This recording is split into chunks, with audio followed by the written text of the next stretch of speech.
नमस्कार साथियों, प्यारे बच्चों, मैं महेंद्र बाजिया, प्रधानाध्यापक राजकीय उच्च प्राथमिक विद्यालय काशिंद्रा, ब्लॉक पिंडवाड़ा, जिला सिरोही, आपका हमारे YouTube चैनल ई स्माइल स्टडी पर स्वागत करता हूं। आज हम कक्षा 10 सामाजिक विज्ञान विषय परीक्षा उपयोगी महत्वपूर्ण प्रश्नों की सीरीज में इकाई 5 से अति लघुत्रात्मक महत्वपूर्ण प्रश्न लेके आए हैं, जिनके बारे में हम चर्चा करेंगे। तो सबसे पहले हम देखते हैं इकाई 5 जो लोकतंत्र टॉपिक है, उसमें से ये महत्वपूर्ण प्रश्न है जो आपकी काफी बार एग्जाम में भी आ चुके हैं। तो सबसे पहला प्रश्न देखते हैं, आधुनिक काल में लोकतंत्र के प्रमुख रूप कौन से हैं? तो आप ध्यान से देखते जाएंगे। आधुनिक काल के अंदर लोकतंत्र के रूप हैं, पहला है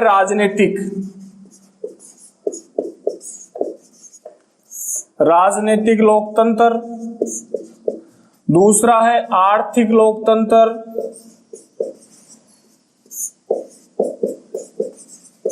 और तीसरा है सामाजिक लोकतंत्र,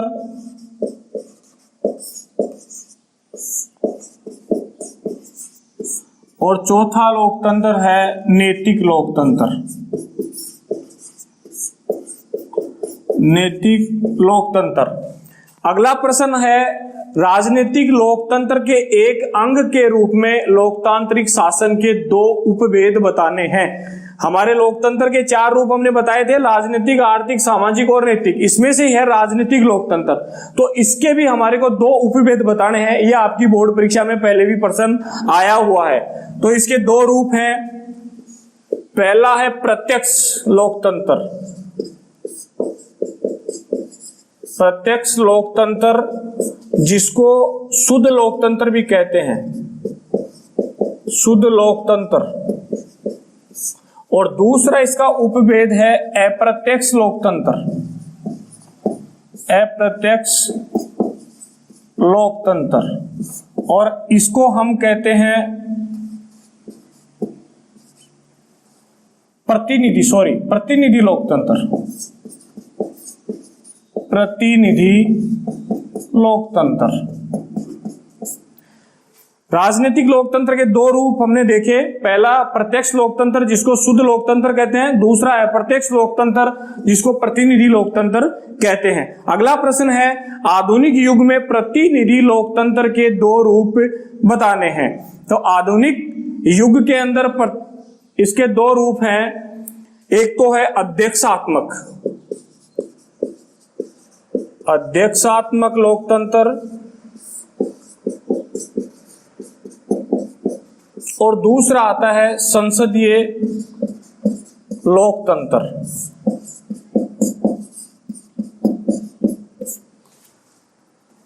अगला प्रश्न देखते हैं, लोकतंत्र के बहुलवादी सिद्धांत के कोई 2 समर्थक। ये प्रश्न भी आपकी परीक्षा में आ चुका है और आने की संभावना है। तो लोकतंत्र के बहुलवादी जो सिद्धांत है, इसके समर्थक हैं H.J. लास्की, और दूसरा समर्थक है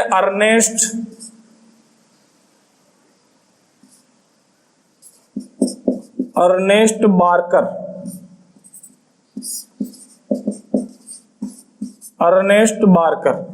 इसी प्रकार अगला प्रश्न देखते हैं, 5वां, लोकतंत्र के परंपरावादी सिद्धांत के 2 समर्थक बताने हैं। तो परंपरावादी जो सिद्धांत है लोकतंत्र का, उसके समर्थक हैं हॉब्स,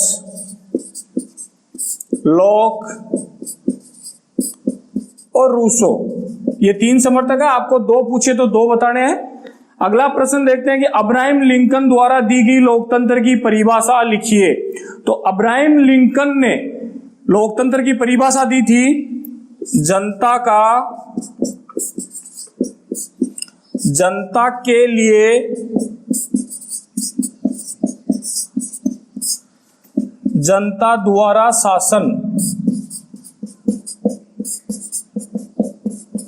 जनता द्वारा शासन। अब्राहम लिंकन की परिभाषा थी कि जनता के लिए जनता द्वारा शासन, यही लोकतंत्र है। अगला प्रश्न है, लोकतंत्र की 2 विशेषताएं लिखिए। तो इसमें पहली अपन लिखेंगे जनता का शासन, और दूसरी विशेषता हो जाएगी जनता के प्रति उत्तरदायी शासन। उत्तरदायी शासन। इस प्रकार हम 8वां प्रश्न देखते हैं, लोकतंत्र को लज्जाहीन धारणा किसने माना है? तो लोकतंत्र को लज्जाहीन धारणा मानने वाला था बर्क। लोकतंत्र को लज्जाहीन धारणा किसने माना? बर्क ने। अब अगला प्रश्न देखते हैं 9वां, लोकतंत्र के 2 गुण बताइए।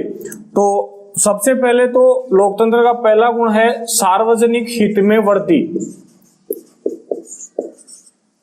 सार्वजनिक हित में वृद्धि।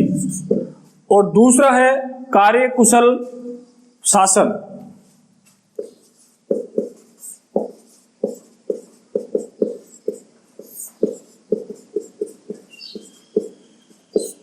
इस प्रकार लोकतंत्र के 2 गुण हो गए, सार्वजनिक हित में वृद्धि और दूसरा है कार्यकुशल शासन। अगला प्रश्न 10वां देखते हैं कि लोकतंत्र जो शब्द है वो किन 2 शब्दों से मिलकर बना है? तो लोकतंत्र के 2 प्रमुख शब्द हैं डेमोक्रेसी, लोकतंत्र को इंग्लिश में कहते हैं तो डेमोस प्लस क्रेटिया बराबर जनता का शासन।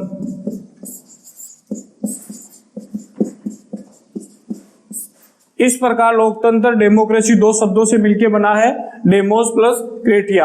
अगला 11वां प्रश्न देखते हैं, भारत में लोकतंत्र के किस प्रकार को अपनाया गया है? तो भारत में संसदीय लोकतंत्र के प्रकार को अपनाया गया है।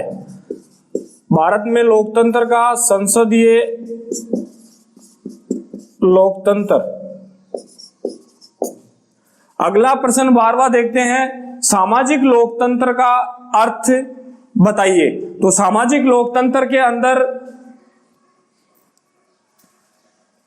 जाति, रंग, नस्ल आदि के आधार पर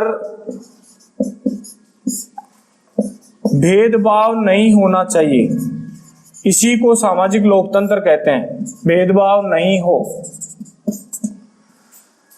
फिर अगला प्रश्न देखते हैं 13वां, नैतिक लोकतंत्र से आप क्या समझते हैं? तो नैतिक लोकतंत्र से आप इसमें बताएंगे नैतिकता पर बल, स्वतंत्रता, समानता और भाईचारे की भावना पर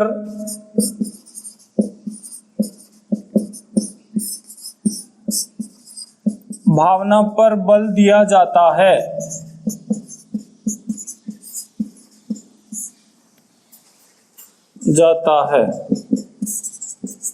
एक बार ये 12वां प्रश्न सामाजिक लोकतंत्र का अर्थ बताइए, दोबारा देख लेंगे। जाति, रंग, नस्ल आदि के आधार पे जो भेदभाव नहीं हो उसी को सामाजिक लोकतंत्र कहते हैं। इस प्रकार अगला प्रश्न, नैतिक लोकतंत्र से आप क्या समझेंगे?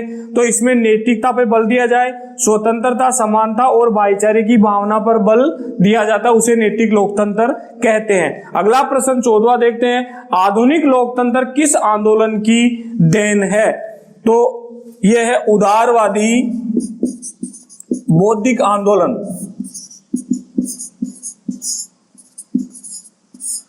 उदारवादी बौद्धिक आंदोलन की देन है। अगला प्रश्न देखते हैं 15वां, भारतीय संसद के दोनों सदनों के नाम लिखिए। तो 15वां हम देखते हैं, पहला सदन है लोकसभा, जिसको निम्न सदन भी कहते हैं, वह अस्थायी सदन है।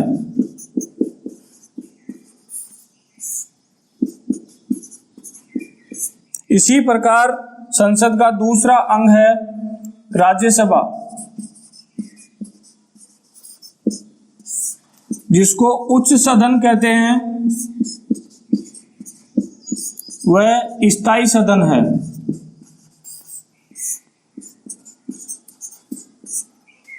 अब हम अगली इकाई देखते हैं, इकाई नंबर 13, परिवहन और संचार के साधन। इसमें सबसे पहला प्रश्न है, परिवहन के साधनों को कितने भागों में बांटा है? तो परिवहन के साधनों को 3 भागों में बांटा गया है। नंबर 1 स्थल परिवहन,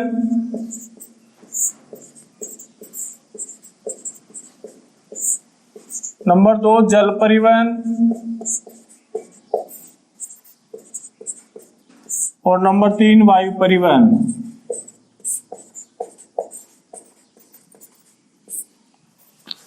अगला प्रश्न आता है, स्थल परिवहन के प्रकार बताने हैं। तो स्थल परिवहन के अंदर आता है सबसे पहला सड़क परिवहन,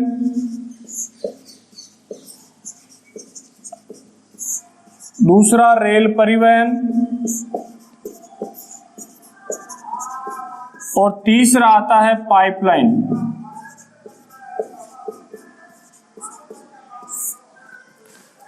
इसी प्रकार अगला प्रश्न देखते हैं, राष्ट्रीय राजमार्ग संख्या 8 जो राजस्थान से होके गुजरता है वो किन जिलों से होके गुजरता है? तो सबसे पहले राजस्थान में राष्ट्रीय राजमार्ग अलवर से प्रवेश करता है, उसके बाद जयपुर, जयपुर के बाद अजमेर, अजमेर के बाद राजसमंद, राजसमंद के बाद उदयपुर और उदयपुर के बाद डूंगरपुर से होते हुए राष्ट्रीय राजमार्ग 8 गुजरता है। अगला चौथा प्रश्न देखते हैं कि भारत की प्रथम रेलगाड़ी कब और कहां चलाई गई? तो भारत की जो प्रथम रेलगाड़ी है वो 16 अप्रैल 1853 को मुंबई से ठाणे के बीच चलाई गई थी।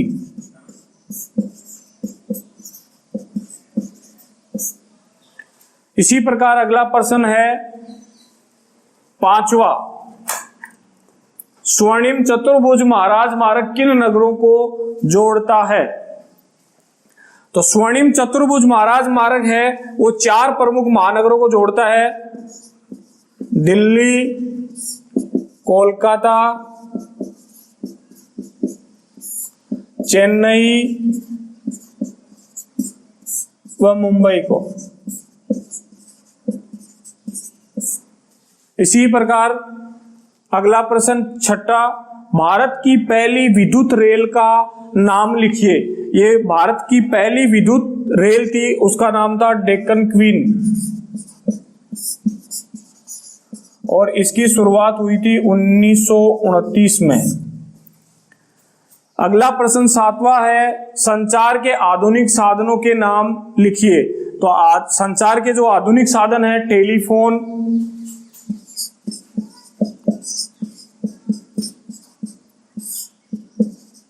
मोबाइल, इंटरनेट सेवाएं, ये हमारे संचार के आधुनिक साधन हैं।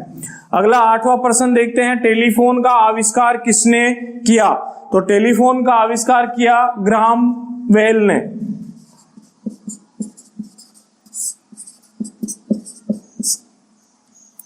ग्राहम बेल ने।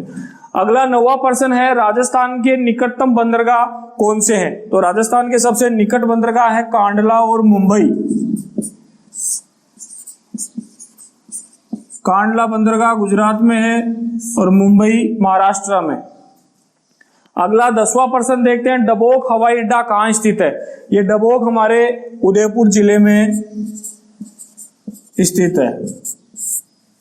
अगला प्रश्न देखते हैं, इंटरनेट की शुरुआत किस सन में हुई? तो इंटरनेट की शुरुआत हुई थी 1969 ईस्वी में।